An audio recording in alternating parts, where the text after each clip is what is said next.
ایک سوال یہ بھی پیدا ہوتا ہے کہ جب آپ حرم شریف میں داخل ہوتے ہیں تو یہ طواف اللہ پاک کیوں کرواتے ہیں؟ عجیب سا سوال ہے نا بھائی. آپ اللہ کے مہمان بن کے گئے ہیں، آپ کی تو خاطرداری بٹھال کے کرانی چاہیے تھی، دستر لگنا چاہیے تھا. یہ اللہ پاک طواف کیوں کرا رہے ہیں اپنے گھر کا؟ آدم علیہ السلام کو جب اللہ رب العزت نے بنایا، فرشتوں کو جب یہ حکم دیا کہ آدم کو سجدہ کرو، اللہ رب العزت نے آدم علیہ السلام کا اور فرشتوں کا ذہنی اعتبار سے مقابلہ کروایا، اور اس ذہنی اعتبار کے مقابلے میں آدم علیہ السلام کی جیت ہوئی، اور فرشتوں نے 7ویں آسمان پہ بیت المعمور کے نام سے اللہ کا ایک گھر ہے اس کا طواف کیا. جب اس کا طواف کیا تو اللہ رب العزت کو یہ ادا بہت پسند آئی، اور اسی وقت جبرائیل علیہ السلام کو یہ حکم دیا گیا کہ آدم کو لے کے زمین پہ جاؤ اور بیت المعمور کے ٹھیک نیچے روئے زمین پر میرے ایک گھر کی تعمیر کرو، تاکہ میرے بندے اگر مجھ سے اپنے عشق کا اظہار کرنا چاہیں یا اپنی کسی غلطی کا کفارہ دینا چاہیں تو میرے گھر کا طواف کریں. اگر مجھ سے اپنے عشق کا اظہار کرنا چاہیں یا اپنی کسی غلطی کا کفارہ دینا چاہیں تو میرے اس گھر کا طواف کریں. اور سن لیجئے، ہم جو اللہ کی اشرف المخلوق ہیں، ہماری جب تک سانس چل رہی ہے آپشن کھلے ہوئے ہیں ہمارے سامنے.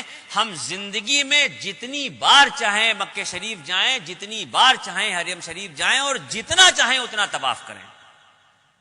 لیکن وہ جو بیت المعمور کے نام سے اللہ کا گھر ہے جس کے فرشتے صرف طواف کرتے ہیں، تو 70,000 فرشتے روز اس گھر کا طواف کرتے ہیں، اور ایک بار جو فرشتہ طواف کر رہا ہے قیامت تک اس کا دوبارہ نمبر نہیں آئے گا.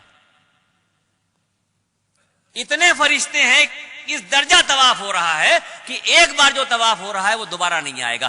اب یہ جو زمین پہ خانہ کعبہ کی تعمیر ہوئی، تو اب تو ترقی ہو چکی ہے دنیا میں، ہر چیز آسان ہو گئی ہے. آپ گوگل پہ دیکھ سکتے ہیں، نقشہ اٹھا کے دیکھ سکتے ہیں، موبائل پہ دیکھ سکتے ہیں، کسی بھی طرح سے اگر آپ دیکھنا چاہیں آپ گوگل کے نقشے پہ جا کے دنیا کا نقشہ ڈالیے، اور دنیا کے نقشے پہ جب آپ دیکھیں گے تو پوری دنیا آپ کو گول دکھائی دے گی. یہ تو نقشے کے دیکھے بغیر بھی سب کو پتا ہے کہ دنیا گول ہے. اس دنیا کے گول کے بیچ میں جو سینٹر ہے، بالکل انچوں سے ناپ لیجئے، ایک ایک سوت کے حساب سے ناپ لیجئے، پوری جو گول دنیا ہے اس کے بیچ کا جو سینٹر ہے، اس گول سینٹر پہ یہ کعبۃ اللہ کی تعمیر ہوئی ہے. اب یہاں پر بات ختم نہیں ہوتی، یہ تو بات سمجھ میں آ گئی کہ دنیا گول ہے، اور دنیا گول ہے تو اس کے بیچ میں خانہ کعبہ ہے. یہ بات یہاں پہ ختم نہیں ہوتی.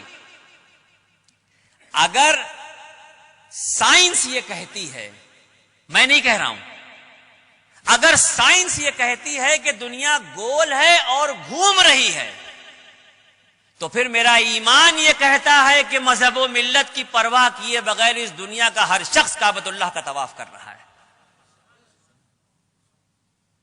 اگر سائنس یہ کہہ رہی ہے کہ دنیا گول ہے اور گھوم رہی ہے، تو پھر میرا ایمان یہ کہتا ہے کہ اس دنیا پہ مذہب و ملت کی پرواہ کیے بغیر کسی بھی مذہب کا شخص ہو، ہر شخص جانے میں یا انجانے میں کعبۃ اللہ کا طواف کر رہا ہے.